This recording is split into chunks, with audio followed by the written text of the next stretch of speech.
అయండి. ఈరోజు చేపల కూర ఎప్పుడు చేసుకున్నా కూడా మంచి రంగు, రుచి, నీచు వాసన లేకుండా ఎలా చేసుకోవాలో నేను ఈ వీడియోలో చూపిస్తాను. వచ్చేయండి. ముందుగా ఒక కడాయి పెట్టుకోండి.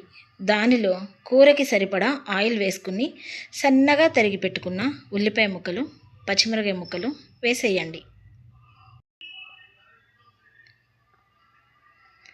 తరువాత ఉల్లిపాయ ముక్కలను కొంచెం వేగించుకోండి. మాడిపోకుండా కదుపుతూ ఉండాలి. ఉల్లిపాయ ముక్కలు వేగిన తర్వాత అల్లం వెల్లుల్లి పేస్ట్ 1 టేబుల్ స్పూన్ వేసుకుని పచ్చి వాసన పోయేంత వరకు దాన్ని కలుపుతూ ఉండండి. తరువాత పెద్ద నిమ్మకాయ సైజ్ అంతా చింతపండును తీసుకుని శుభ్రంగా కడిగి వాటర్ పోసుకుని నానబెట్టి పక్కన పెట్టుకోండి. అల్లం వెల్లుల్లి పేస్టు మాడిపోకుండా కదుపుతూ ఉండండి. మనం ముందుగా శుభ్రం చేసుకుని క్లీన్గా వాష్ చేసి పెట్టుకున్న చేప ముక్కలను ఒక్కొక్కటిగా బాండీలో పెట్టేయండి.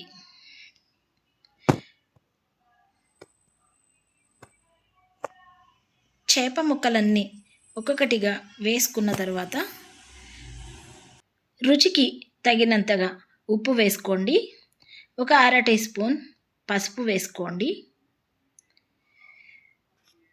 చేపల కూరలో కారం ఎక్కువే పడుతుందండి, అందుకని నేను కారం కొంచెం ఎక్కువగానే వేస్తాను.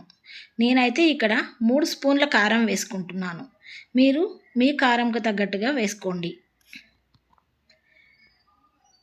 కారం వేసుకున్న తర్వాత 1/2 గ్లాస్ వాటర్ పోసుకోండి.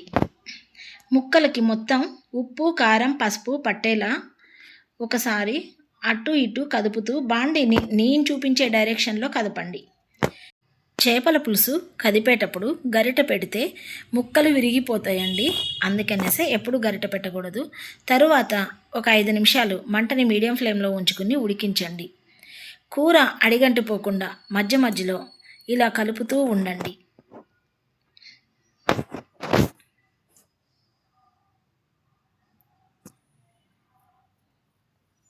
5 నిమిషాల తర్వాత మూత తీసి మళ్ళీ కదపండి.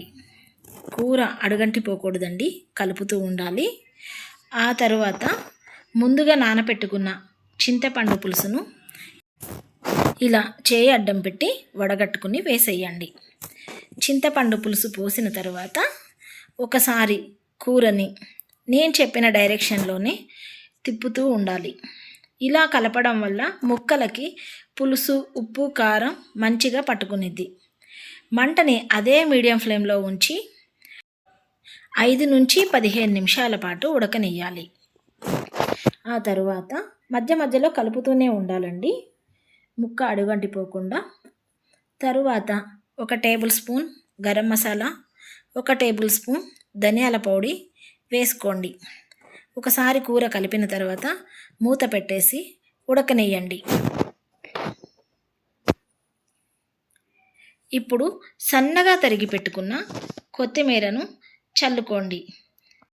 మూత పెట్టుకుని 5 నిమిషాల పాటు స్టవ్ కట్టేసి అలా ఉంచేయండి.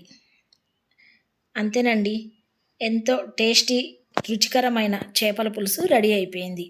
మా ఇంట్లో అయితే నేను చేసే చేపల పులుసు అంటే చాలా ఇష్టం అండి అందరికీ. ఈ వీడియో కనుక మీకు నచ్చితే లైక్ చేయండి, షేర్ చేయండి, సబ్స్క్రైబ్ చేసుకోండి. Thank you.